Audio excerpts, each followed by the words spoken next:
আকাশবাণী আগরতলা। স্থানীয় সংবাদ পড়ছি অনিন্দিতা ভট্টাচার্য।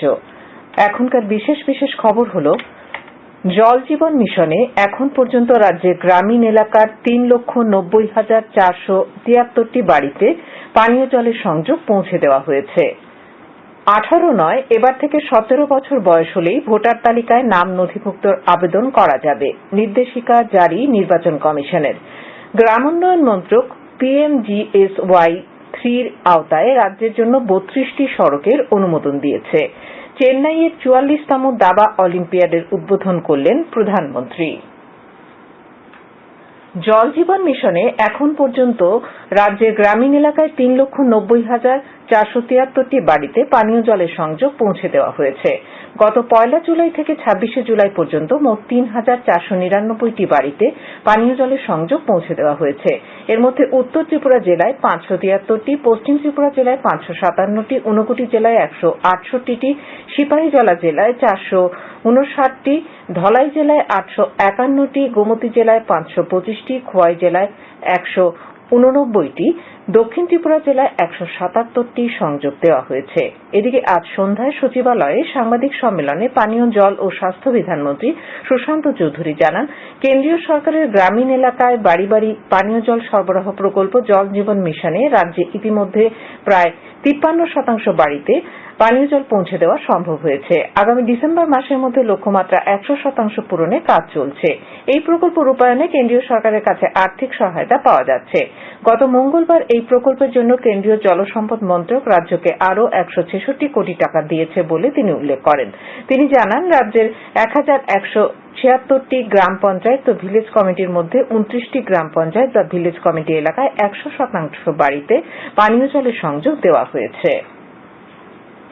প্রধানমন্ত্রী নরেন্দ্র মোদী আজ গুজরাটের সাবরকান্থায় সাবর ডায়েরির 3টি প্রকল্পের উদ্বোধন ও শিলান্যাস করেন। এর জন্য মোট ব্যয় হবে 1000 কোটি টাকা। এর মধ্যে একটি হল 300 কোটি টাকা ব্যয়ে সাবর ডেয়ারির দুগ্ধ পাউডার উৎপাদন যন্ত্র। এছাড়াও শ্রী মোদী প্রতিদিন 120 মেট্রিক টন ক্ষমতা সম্পন্ন দুগ্ধ পাউডার প্ল্যান্ট ও প্রতিদিন 3 লক্ষ লিটার ক্ষমতা সম্পন্ন দুগ্ধ প্ল্যান্টেরও উদ্বোধন করেন। শ্রী মোদী বলেন, এর মাধ্যমে কৃষক ও পশুপালনকারীরা লাভবান হবে। বিশেষত মহিলারা এই কাজে পারদর্শিতার সঙ্গে এগিয়ে এসে অর্থ ব্যবস্থাকে আরও মজবুত করবে বলে তিনি আশা প্রকাশ করেন। দেশের স্বাধীনতার অমৃত মহোৎসব পালন উপলক্ষে আজ কৈলাসহরের ঊনকোটি কলাক্ষেত্রে অনুষ্ঠিত হয় বিদ্যুৎ মহোৎসব। উজ্জ্বল ভারত উজ্জ্বল ভবিষ্যৎ এই ভাবনায় ছিল এই অনুষ্ঠানের আয়োজন।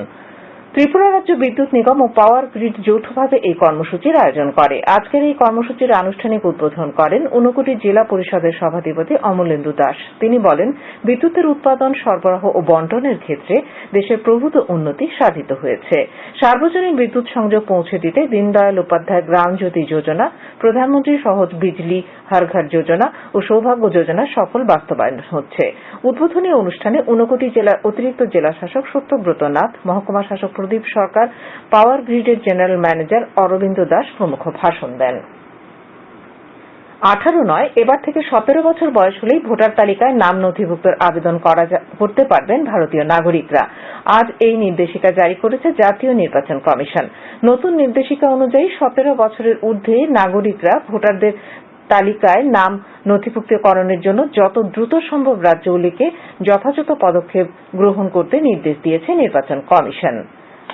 আজ খোয়াই পঞ্চায়েত সমিতির কনফারেন্স হলে উপমুখ্যমন্ত্রী যিষ্ণু দেববর্মনের পৌরোহিত্যে পর্যালোচনা বৈঠক অনুষ্ঠিত হয়। পর্যালোচনা বৈঠকে রাজ্য গ্রাম উন্নয়ন দপ্তরের বিশেষ সচিব সঞ্জীব রাঠোর, রাজ্য বিধানসভার মুখ্য সচেতক কল্যাণী রায়, রাজ্য ক্রীড়া পর্ষদের সচিব অমিত রক্ষিত, বিধায়ক পিনাকি দাস চৌধুরী ও প্রশান্ত দেববর্মা সহ জেলার বিভিন্ন দপ্তরের আধিকারিকরা উপস্থিত ছিলেন। তাছাড়া খোয়াই, কল্যাণপুর ও তেলিয়ামুড়ার পঞ্চায়েত সমিতির চেয়ারম্যান ও ভাইস চেয়ারম্যানরা এই বৈঠকে ছিলেন। এই বৈঠকে জেলার বিভিন্ন দপ্তরের উন্নয়নমূলক কাজের অগ্রগতি খতিয়ে দেখা হয়। তাছাড়া যে সমস্ত কাজ এখনও অসমাপ্ত রয়ে গেছে সেগুলো দ্রুত সম্পন্ন করার নির্দেশ দেন উপমুখ্যমন্ত্রী। কেন্দ্রীয় সরকার দেশের ওষুধ কোম্পানিগুলিকে পিপিপি মডেলে মাঙ্কি পক্সের টিকা ও রোগ নির্ণয় কিট তৈরির প্রস্তাব দিয়েছে। এখনো পর্যন্ত সারা দেশে 4 জন মাঙ্কি পক্সের রোগী শনাক্তকরণ হয়েছে। গতকাল এক বৈঠকে ওষুধ কোম্পানিগুলি এই রোগের টিকা তৈরির সম্ভাবনা বিষয়ে সরকারের সঙ্গে আলোচনায় বসে। রাজ্যে কোভিড আক্রান্ত হয়ে আরো 2 জনের মৃত্যু হয়েছে। এ নিয়ে এ পর্যন্ত 926 জনের মৃত্যু হল। আজ রাজ্য স্বাস্থ্য দপ্তরের কোভিড বুলেটিনে জানানো হয়, গত 24 ঘন্টায় 4439 জনের নমুনা পরীক্ষা করে 404 জনের দেহে কোভিড সংক্রমণ পাওয়া গেছে। সংক্রমণ হার 9.10%। বর্তমানে 2106 জন সক্রিয় বা চিকিৎসাধীন অবস্থায় রয়েছেন। গত 24 ঘন্টায় 378 জন সুস্থ হয়েছেন। সবকটি জেলাতেই সংক্রমণ পাওয়া গেছে। এর মধ্যে দক্ষিণ জেলায় 81, পশ্চিম জেলায় 71, গোমতী জেলায় 58, ঊনকোটি জেলায় 57, উত্তর জেলায় 40 এবং ধলাইয়ে 35 জন, সিপাহীজলা ও খোয়াই জেলায় 31 জন করে আক্রান্ত হয়েছেন। আজ পশ্চিম জেলা স্বাস্থ্য আধিকারিকের সহযোগিতায় আগরতলা প্রেস ক্লাবে অনুষ্ঠিত হয় কোভিড-19 সতর্কতামূলক ডোজের টিকাকরণ শিবির। সকাল 10টা থেকে বিকেল 4টে পর্যন্ত চলে এই শিবির। এই শিবিরে সাংবাদিক, চিত্র সাংবাদিক, মিডিয়া ওয়ার্কার্স ও তাদের পরিবারের সদস্য সহ মোট 212 জন টিকাকরণের সুবিধা গ্রহণ করেন। আপনারা এ খবর শুনছেন আকাশবাণী আগরতলা কেন্দ্র থেকে। গ্রামোন্নয়ন মন্ত্রক PMGSY-3 আওতায় রাজ্যের জন্য 32টি সড়কের অনুমোদন দিয়েছে। সড়কগুলি নির্মাণের আনুমানিক ব্যয় ধরা হয়েছে 214 কোটি 23 লক্ষ টাকা। এই সড়কগুলির দৈর্ঘ্য হবে 231.64 কিলোমিটার। এর মধ্যে 4টি সড়ক হচ্ছে উত্তর ত্রিপুরায়, 1টি সড়ক হচ্ছে ধলাই জেলায়, খোয়াই জেলায় 8টি সড়ক, দক্ষিণ ত্রিপুরা জেলায় 6টি, পশ্চিম ত্রিপুরা জেলায় হচ্ছে 11টি সড়ক।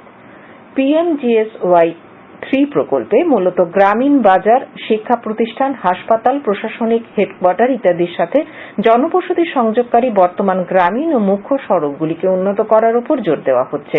মোট 775 কিলোমিটার বর্তমান সড়কের উন্নতীকরণ হবে এই প্রকল্পে। কেন্দ্রীয় স্বাস্থ্যমন্ত্রী মনসুখ মান্ডভিয়া দেশের স্বাস্থ্যক্ষেত্রে নিরাপত্তাকে সহযোগিতামূলক প্রচেষ্টা হিসেবে গ্রহণ করার আহ্বান জানিয়েছেন। আজ নয়াদিল্লিতে বিশ্ব হেপাটাইটিস উপলক্ষে আয়োজিত অনুষ্ঠানে বক্তব্য রাখতে গিয়ে তিনি এ মন্তব্য করেন। ডা মান্ডভিয়া বলেন, সরকার ভারতকে হেপাটাইটিস মুক্ত করার জন্য সমস্ত রকম উদ্যোগ নিয়েছে। এ সম্পর্কে জনসচেতনতা বৃদ্ধির উপরও তিনি গুরুত্ব আরোপ করেন। বিশ্ব হেপাটাইটিস দিবস উপলক্ষে আজ রাজ্যে নানা অনুষ্ঠানের আয়োজন করা হয়। আজ সন্ধ্যায় আগরতলা টাউন হলে হেপাটাইটিস ফাউন্ডেশন অব ত্রিপুরা আয়োজিত অনুষ্ঠানে উদ্বোধন করেন সমবায় মন্ত্রী রামপ্রসাদ পাল। অনুষ্ঠানে বিধায়ক দিলীপ দাসও উপস্থিত ছিলেন। Unity gastro care and diagnostic সেন্টারের উদ্যোগে সকালে আগরতলা শহরে সাইকেল র্যালির সূচনা হয়। বিশ্ব হেপাটাইটিস দিবস উদযাপন উপলক্ষে আজ কৈলাসহরের ফুলবাড়ি কান্দি স্কুল চত্বরে এক স্বাস্থ্য শিবির অনুষ্ঠিত হয়।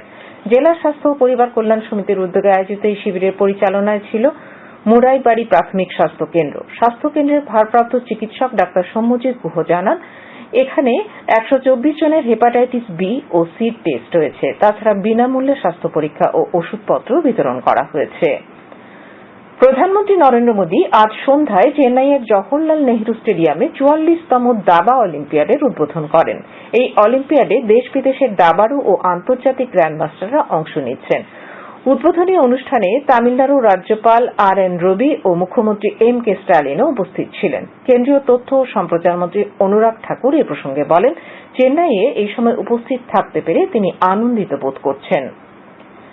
রাজ্য পুলিশের নতুন ডিজি হিসেবে আজ দায়িত্বভার গ্রহণ করেছেন অমিতাভ রঞ্জন। তিনি VS যাদবের স্থলাভিষিক্ত হয়েছেন। তিনি 1988 সালের IPS ব্যাচের। তাকে ডিজি এবং রাজ্য পুলিশের প্রধান হিসেবে নিযুক্ত করা হয়েছে। উল্লেখ্য, শ্রী রঞ্জন কেন্দ্রীয় গোয়েন্দা দপ্তরে দীর্ঘদিন ধরে কর্মরত ছিলেন। কেন্দ্রীয় দপ্তরে ডেপুটেশন যাওয়ার আগে রাজ্যে বিভিন্ন বিভাগে তিনি কাজ করে গেছেন। VS যাদবকে রাজ্য পুলিশের মহানির্দেশক পদ থেকে অব্যাহতি দেওয়া হয়েছে। তিনি নতুন দিল্লিতে ত্রিপুরা ভবনের প্রিন্সিপাল রেসিডেন্ট কমিশনারের দায়িত্বে থাকবেন। খোয়াইয়ের লালছড়া এলাকায় জনৈক অভিজিৎ গোপের বাড়িতে গোপন তল্লাশি চালিয়ে পুলিশ আজ হেরোইন ভর্তি ছোট ছোট 100টি কৌটো আটক করেছে। এই ঘটনায় জড়িত থাকার অভিযোগে পুলিশ গৃহস্বামী অভিজিৎ গোপকে গ্রেপ্তার করেছে। চলতি শিক্ষাবর্ষে খুম্পুই একাডেমিতে 1200 জন ছাত্রছাত্রী ভর্তির সুযোগ পেয়েছে, জানিয়েছেন এডিসি শিক্ষা দপ্তরের নির্বাহী সদস্য চিত্তরঞ্জন দেববর্মা। চলতি শিক্ষাবর্ষ থেকে একাদশ শ্রেণীতে ভর্তির জন্য অনলাইনের মাধ্যমে সুযোগ সৃষ্টি করা হয়েছে বলেও শ্রী দেববর্মা জানান। গণিতের খ্যাতনামা অধ্যাপক ও ত্রিপুরার গণিত ও বিজ্ঞানের প্রসারে অগ্রণী ব্যক্তিত্ব সত্যবাচী স্বর গতকাল কলকাতায় শেষ নিঃশ্বাস ত্যাগ করেন। তিনি মহারাজা বীরবিক্রম কলেজে অধ্যাপনা জীবন শুরু করে বিভাগীয় প্রধানের দায়িত্ব পালন করেন। তিনি ত্রিপুরা গণিত পরিষদের প্রতিষ্ঠাতাদের মধ্যে ছিলেন অন্যতম। অনেক বইও তিনি লিখেছেন। মৃত্যুকালে তার বয়স হয়েছিল ৭৮ বছর। প্রধানমন্ত্রী নরেন্দ্র মোদী আগামী ৩১শে জুলাই রবিবার সকাল ১১টায় আকাশবাণীর মন কি বাত অনুষ্ঠানে দেশ বিদেশের জনগণের সঙ্গে মত বিনিময় করবেন। এটি হবে মন কি বাতের ৯১তম পর্ব। প্রধানমন্ত্রী জনগণকে তাদের সুচিন্তিত চিন্তাভাবনা মন কি বাতে জানানোর আহ্বান জানিয়েছেন। মাইগভ ওপেন ফোরামে এবং নমো অ্যাপে জনগণ তাদের মতামত পাঠাতে পারবেন। এছাড়াও টোল ফ্রি নম্বর ১৮০০১১৭৮০০ নম্বরে কল করে হিন্দি বা ইংরেজিতে মতামত রেকর্ড করানো যাবে। এছাড়া ১৯২২ নম্বরে মিস কল দিয়ে যে লিঙ্ক পাওয়া যাবে তাতেও SMS করা যাবে। সুব্রত মুখার্জি কাপ ফুটবলের রাজ্যভিত্তিক আসর আগামী ৪ থেকে ৬ আগস্ট হবে। ৩টি বয়স বিভাগে এই আসর হবে। এর মধ্যে অনূর্ধ্ব ১৪ বছরের ফুটবলের আসর হবে মোহনপুরে, ১৭ বছরের বালক ও বালিকা বিভাগের আসর হবে অমরপুর ও তেলিয়ামুড়া মহকুমায়। ত্রিপুরা স্কুল স্পোর্টস বোর্ডের পক্ষ থেকে এ খবর জানানো হয়েছে। আবহাওয়ার খবর। আগামীকাল আকাশ সাধারণত মেঘাচ্ছন্ন থাকবে। কিছু কিছু স্থানে বজ্র বিদ্যুৎ সহ বৃষ্টিপাতের সম্ভাবনা রয়েছে। তাপমাত্রা সর্বোচ্চ ৩৪ ডিগ্রি এবং সর্বনিম্ন ২৭ ডিগ্রি সেলসিয়াসের কাছাকাছি থাকবে। আজ দিনের তাপমাত্রা ছিল সর্বোচ্চ ৩৩.২ ডিগ্রি এবং সর্বনিম্ন ২৭.৩ ডিগ্রি সেলসিয়াস। শেষ করার আগে বিশেষ বিশেষ খবরগুলো আরও একবার। জল জীবন মিশনে এখন পর্যন্ত রাজ্যের গ্রামীণ এলাকার ৩,৯০,৪৭৩টি বাড়িতে পানীয় জলের সংযোগ পৌঁছে দেওয়া হয়েছে। ১৮ নয়, এবার থেকে ১৭ বছর বয়স হলেই ভোটার তালিকায় নাম নথিভুক্তের আবেদন করা যাবে। নির্দেশিকা জারি নির্বাচন কমিশনের। গ্রামোন্নয়ন মন্ত্রক PMGSY-3 র আওতায় রাজ্যের জন্য ৩২টি সড়কের অনুমোদন দিয়েছে। চেন্নাইয়ের ৪৪তম দাবা অলিম্পিয়াডের উদ্বোধন করলেন প্রধানমন্ত্রী। স্থানীয় সংবাদ আজকের মতো এখানেই শেষ হলো।